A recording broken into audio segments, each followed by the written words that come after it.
So I've just spent the majority of this morning and this afternoon at Paisley University, and I've spoken to many people here today. I would say at least 25 to 30 of the students here at Paisley University. There's a couple I'm going to upload onto this. I've put this at the beginning.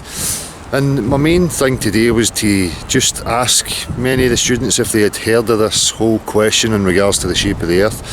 And it's very interesting because, I would say 70% of the people that I'd asked today have indeed heard of this. And I spoke in detail with quite a few of them about this subject. Obviously, some of them didn't want to be on camera, which is understandable, but I'm still willing to stand there and have the conversation, and it's really good. It just shows shows to me that people are open again to questioning. They're willing to have these discussions, and quite a few of them, they're really intrigued. In particular, one of the fine young gentlemen that I will show on this, I've just finished a conversation. I think I sat there for about an hour and 45 minutes with a young man from Spain, and we discussed various different topics from evolution, spirituality, and it really was a great day, great conversation, and I really appreciate these people taking the time to speak to me. But again, this is being recognised now by so many more people, and they are open to it, and a lot of the people who I spoke to did agree that science should be open to these things. Everybody should be open to investigating and questioning the validity of any claims that's made to them. Now again, and I'm going to get back to this, people will say, "Oh, you're always going about the water." Well, it's a huge thing. Earth is 80% water. And again, when you appeal to people's common sense and everyday direct experience, they understand these things. And again, a few of these people, when I spoke to them, especially, the last gentleman, you ask them why they believe these things, and they tell you openly and honestly it's because of what they were told or what they have seen on the TV, and never through proper investigation, asking themselves, trying to prove, falsify or verify things for themselves.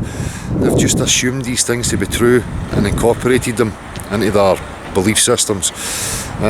So again, great conversation, and I keep encouraging people to just keep getting out there and speaking to people. Again, it's no taboo anymore. The ridicule doesn't seem to be there. You obviously get some of the kind of sniggers initially, but when you start to get into the conversation with people, the majority of them are intellectually honest, where they realise some of the contradictions. And again, I always ask them, are you going to investigate this after the conversation? Some of them say no, but the majority of them are saying yeah. They thank me for the conversation, and it's an intriguing conversation. So what else can I say? Paisley University, I'll continue to do this, and I actively says to these students, we're trying to encourage lecturers, people who are supposed scientists within the universities, to come forward and have the discussion. And again, anybody, regardless of what you believe, this is for science, this is about objective truth. So you should be aware that there is many people asking this question, and the main concern for the scientific community is to have this investigation, have these discussions openly, without ridicule, because if it is science, it should never be a closed book. So we can only hope that these things will come to pass, and that we can progress further. So hope you enjoy the discussions with the chaps that I'm going to upload in this particular video. Peace, people. Hey bud, what's your name? I'm Robin. Robin, how you doing, Robin? I'm good, thanks. Are you a student at all, Robin? Yes, sir. Can I ask you what you study? Civil engineering. Civil engineering? Yeah. So you're quite mechanically minded then? Somewhat, yeah. Somewhat. If I says to you, Robin, sorry, was it? Yep. Yeah. I've been looking into a subject, and it's in regards to the shape of the earth.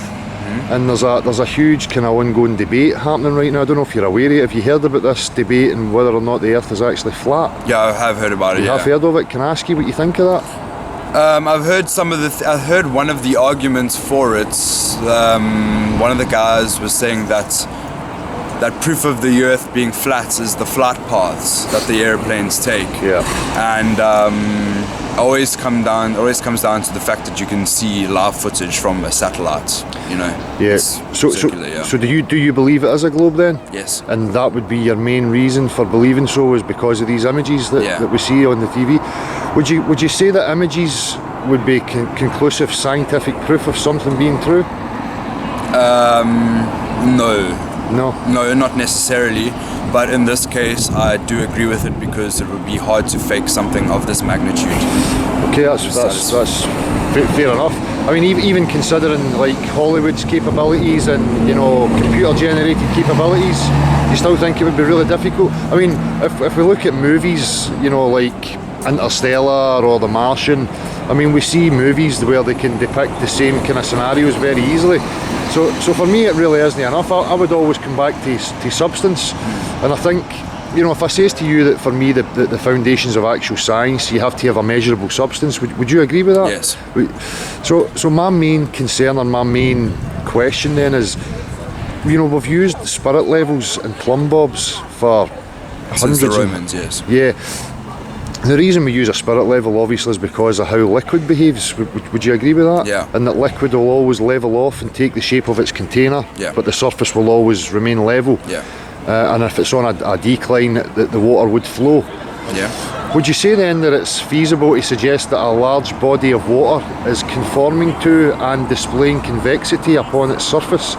So in order to believe in a globe Earth, you would have to believe that large bodies of water are not contained and that the surface is displaying convexity, like humping in the middle. Yeah. Have you ever seen anything that would suggest that would be capable, that would be true or possible What, on Earth? on Earth? No, I don't think so. I have. Have I? I don't know. I don't No, think I have. well, I have never. For me, water doesn't have the ability to support itself. If I was to take a large body of water and submerge, say, my bike helmet underneath the water. Oh, thanks for Get that. that for you, Mama. There you go. If I was to submerge this underwater, I wouldn't see the shape, the silhouette of the helmet on the top of the water, would I? No. Because water is incapable of doing so. Yeah. But yet, Earth is 80% water, but we're supposed to believe that the bodies of water are conforming to the exterior of a globe and showing convexity upon the surface. Yeah. I mean, that for me contradicts substance, basic science and the understanding of fluid mechanics. Then what is, in the flat Earth theory, what is the water being held in by then? Well, for me in my investigations, I'm just like a man who was born into this kind of, I would call it captivity. So I really don't know what is in the outer reaches, but for me, basing it on a substance science, I would say that the oceans have to be contained in some way. So for me, Earth would be a container. Okay. Would you agree or disagree with that? I mean, That's a good theory, yeah. a good theory. Got any proof? Do you have... Well, the only proof I actually have is like I can test the substance, i.e. liquid, and I know how it behaves, and then we apply that in everyday practical reality. Now that one substance alone for me suggests that the claims that we live on the exterior of any shape is false. Okay. So I would ask anybody who claimed that oceans do behave like that, I would say the burden is then on them, because practical reality shows us that that's not possible. Fair enough. So if I asked you, I know that you're not got much time, but if I was to ask you if you had some sort of proof that the Earth was a globe other than in images, what would you suggest? Nothing, just what you've been taught in school, which is always, that's pretty biased from the government, it's government's education. The question, I don't understand what difference it would make. I don't understand if the Earth was flat or if the Earth was circle, what difference would it make, other than to scientists and geologists? Well, I get this question quite a lot, and for me, I would say, if you can convince people that they lived on a globe, then human beings are curious and they're explorers. But if you think you live on a globe, you would think there's nothing else to discover and there's nowhere to go. Okay. So by that, you would then be kind of contained and controllable. If there's a possibility that there's access to other places and that Earth is something different from what we've been told, human beings are probably going to want to go and explore that and maybe leave the confines of where we are right now. Yeah. So for me, there's a psychological control. There's also like a kind of spiritual, religious control, if you like. Okay. Because telling people that they came from a big bang with no rhyme or reason and that they live on a delicate, rock, puts them in a mindset of being insignificant. And also you can convince people that there's limited resources by saying that they live on a delicate rock. Again, it comes into control. Yeah. So I can see many aspects for why these lies, not to mention the fact that companies like NASA get $50 million per day. I mean, I think that's good incentive to keep a lie going, or to persuade people that they need to keep the funding coming. Yeah. So there's many different options. But what my main thing is trying to establish, and you've quite honestly said, because that's what you were taught from school and what you see on the TV. But would you ever consider, looking into the validity of the Earth being a globe, or is it something that doesn't really bother you? It doesn't really bother me, but I've looked into the flat Earth theory. It's just, it doesn't really impact my life in any way. So I'll find it interesting, and I'll find it interesting either way. Yeah. It just doesn't impact my life. Can I ask you about if you came across any names in regards to flat Earth, or? No, not really. Yeah. And the idea of flat Earth, what do you think flat Earth is? Is it like a round pizza shape, or a?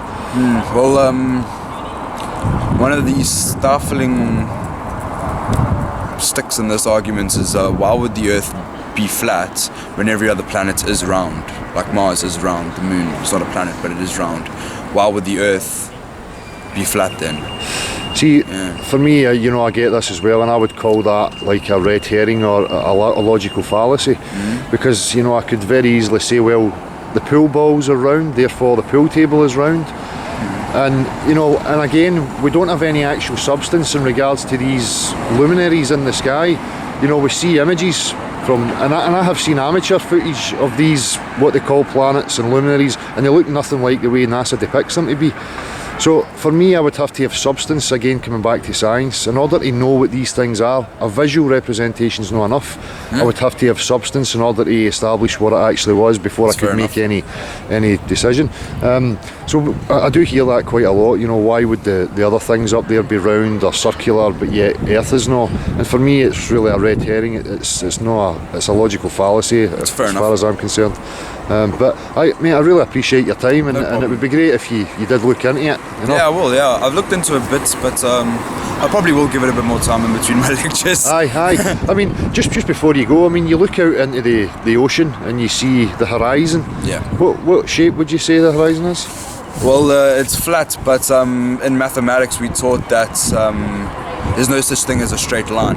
A line is just a circular, a radius, a circle with infinite radius. That's what a straight line is defined as mathematics. So even if you look at the horizon, it will be straight, because to my perspective, it has an infinite radius. You understand?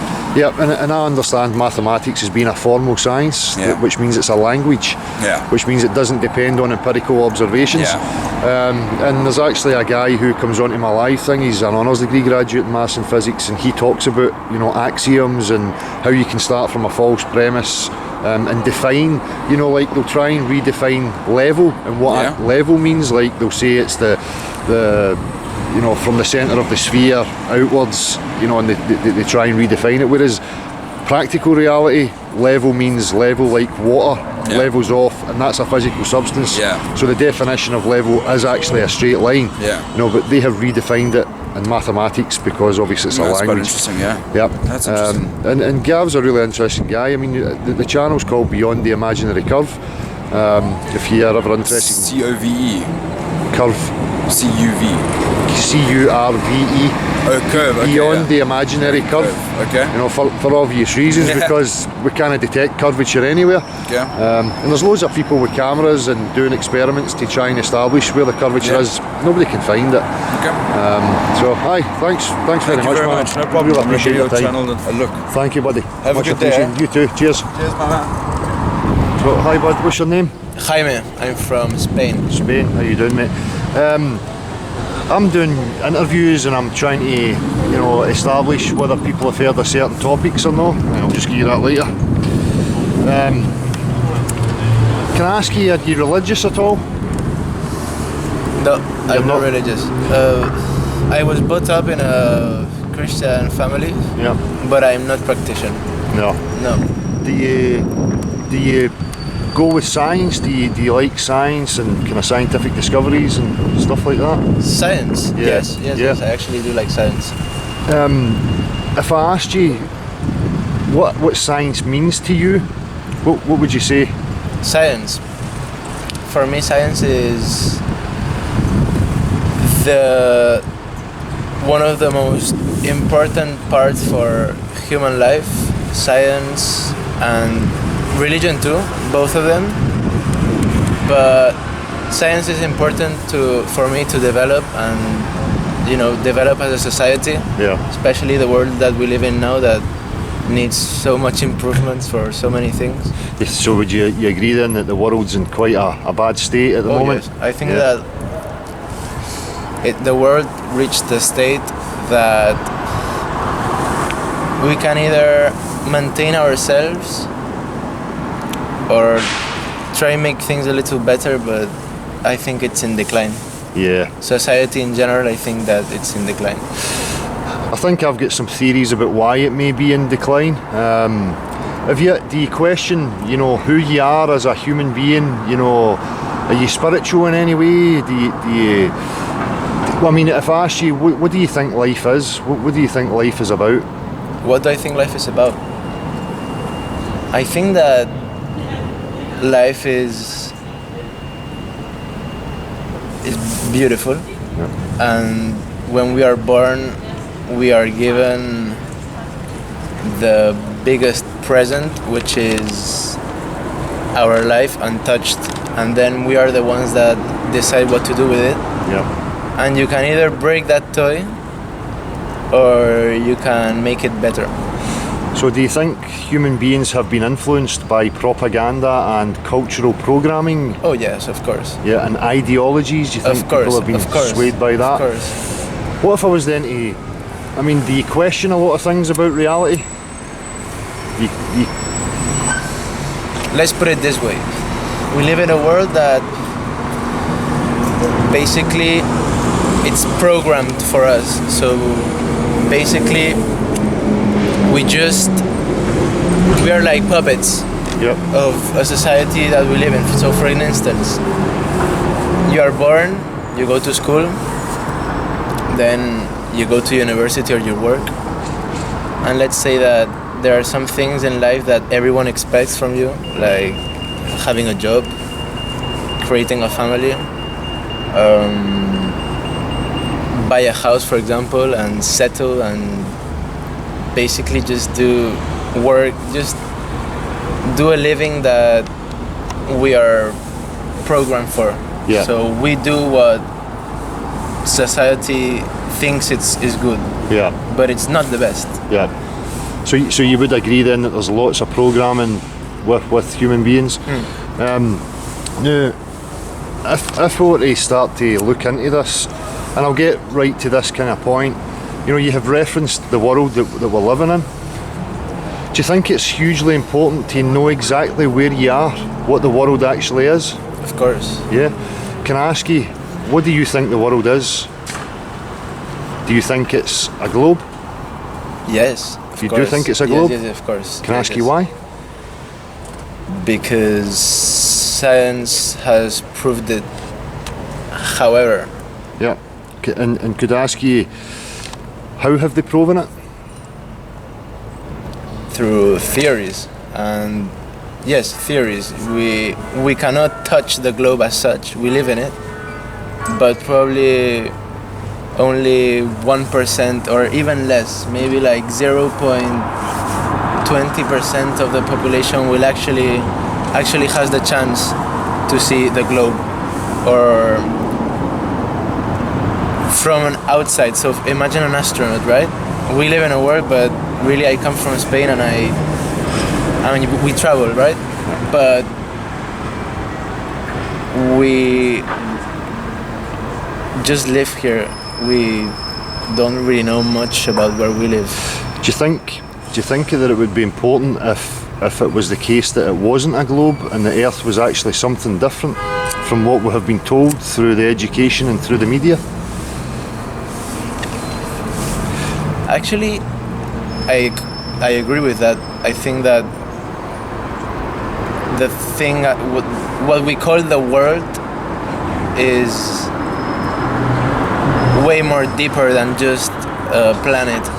I think that there is way more to it and that we don't know about it. So if I was then to say to you that, if I says to you I disagree that the Earth is a globe, and I could say to you that I can claim that the Earth is a level plane, and I could prove that to you right now, would you be interested in hearing about that? Yeah.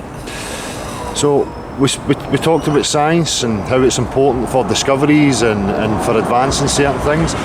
But for me, science has to be based in substance. Yes. So we have to have substance, measurement, we have to understand the substance in order to use it and apply it and to extend our knowledge of it. So if I was then to say, would you agree that they claim that the Earth is 80% covered in water?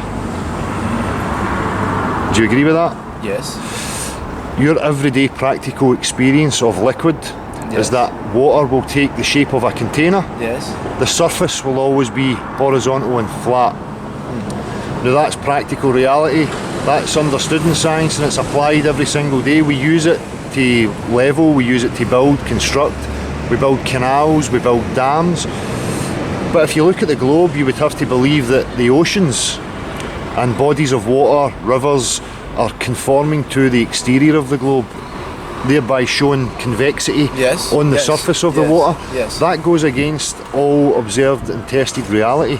Now for me, that one fundamental fact goes against the idea that we live in a globe. So the only thing we have is images. If I was to say to you, you believe you live in a globe, what is that based on? Is it based on images or just because you were told so?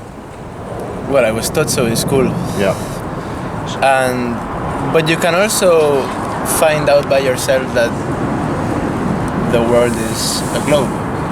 For example, when you sail. Yeah. For instance, when you're in a sailing boat, you have to take measurements in order to. So, for instance, if you are in Prestwick and you grab a sailing boat and you want to go to Greenland. Yeah. What shape's your map that you're using? My shape of the map. What shape would the map be? Flat and also round. You need both. I've never seen a round map. Well, not a round map, but a flat one, so in a piece of paper. Yeah. So basically, just let's say that through gravity, because gravity exists everywhere here in the globe, we are able to travel because somehow, and I don't know why, the world is fucking round. So would it be true to say that I'm asking you this, but really you really don't know why? I really don't know why. You really don't know why. It's a really good question because you. Well, it's great that you're being really honest, and that's what I'm looking for. You know, a bit of intellectual honesty when you put these questions to people. You know, quite a lot of the time people regurgitate these phrases. Yes. Like you just said gravity a wee minute ago, but yet they'll quite openly and honestly tell you that they have never proven gravity, and they don't actually know what it is. I mean, and this will come from guys like Neil deGrasse Tyson, who is one of the main spokespersons for NASA. And for me, you know, they can't define it and show it practically. But in order for you to claim that the Earth is a sphere, you would have to have some sort of measurement to show that it is actually a sphere. Because if I was to come to you right now and say, look, here's an iPad and here is images of the Loch Ness Monster, would you take those images to be scientific proof that the Loch Ness Monster was actually true? No. So why then would you take the images from the TV in regards to the Earth being a globe as being scientific proof that the Earth was actually a globe? What's the difference? Between me showing you images of Nessie and somebody showing you the images of the Earth being a globe? There is not real difference. No any difference. So would you agree then that it's no conclusive scientific proof that the Earth would be a sphere then? If I says to you, like I just says to you a minute ago, liquid is a substance that you can test yourself, and then that liquid tells you that it has to be contained, that it doesn't conform to the exterior of shapes, but somebody's shown you an image that contradicts your common sense, everyday experience of reality. Yes. Which do you believe? Which would you go with? Would you go with the image, or would you go with your direct experience? You should go with your common sense. Direct experience? Yes, Yep. of course. When you're looking out into the ocean and you see the horizon, Yes. you know what the horizon is? Yes. What shape is that? Horizontal in its own way. Flat. No, horizontal Yes, means yes, flat flat, parallel. basically, yes. Flat parallel. So have you ever heard of this? The thing about the Earth being flat? Have you Of ever? course, You yes. have heard of it? There was Colón was the first one to say Cristobal Columbus. Columbus was the first one to say that the Earth was round. And at that time, everyone thought that the Earth was flat, but somehow he changed that perception of reality that everyone thought. And as Columbus did that, we can also prove him wrong, because we really don't see that the Earth is a globe, because You don't? we cannot see it, we cannot touch it, So- we're here, but we cannot. Your everyday experience of the Earth is that it's level. Yes, of course. Like everything in life. Yeah, it's on a level. Yeah. So that's my point. You know, if that is your everyday experience, the only thing that would be influencing you would be images that you see through the TV. Yes. But yet we can go to the cinema and we can watch movies like Interstellar or Yes. The Martian, and we can see the exact same Yes. things created in Hollywood using computer generated images. So for me that really is not enough. And again, practicality and practical. I mean, you flew here, I take it, on a aeroplane. Yeah. And again, you know, they're called aeroplanes. Did you look out the window? Yes. What did you see when you were looking out the window? Did you see curvature anywhere? Sorry? Did you see curvature anywhere? No, but when you travel, you experience change in time. Yeah. Also change in. Well, we cannot see it and we cannot feel it, but I like to believe that when we travel, our hours change because the Earth is actually a globe. A globe. Not flat. And that the sun is on the other side.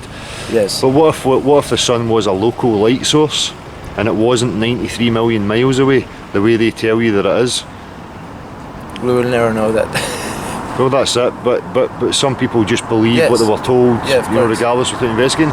So my main point of this is really just to ask people if they have heard of the flat Earth thing, and if they would be considering, you know, investigating the validity of the claim that they live on a globe. I mean, based on this conversation that we've had, are you going to give any further thought into this, or? Basically, we believe in what we are taught. So. Do you think that's dangerous? Of course. Just to believe in what you were of course. told? I think that teachers, for example, are there to teach us material, not to implement ideas on our minds. You know, we should be able to decide and believe by ourselves what we think is true or not. Yeah. And you would base that on your own direct experience. Yes. Which is, you know, that's absolutely perfect. I always encourage people for that. Yes. You know, base things on your experience, don't take things on hearsay. Yes. So again, you know, you believe it's a globe based on hearsay. Yes. So, you know, for me, I would suggest that in order for you to establish these things yourself, that you have a proper investigation into it and have a look at it yourself. I think actually now I will think more about it. Think more about it. Yeah. Excellent. Nice one, man. Well, I really appreciate your time. It's Thank been you a very pleasure much. chatting to you. No, thank you very much. Cheers, It was man. a pleasure for me.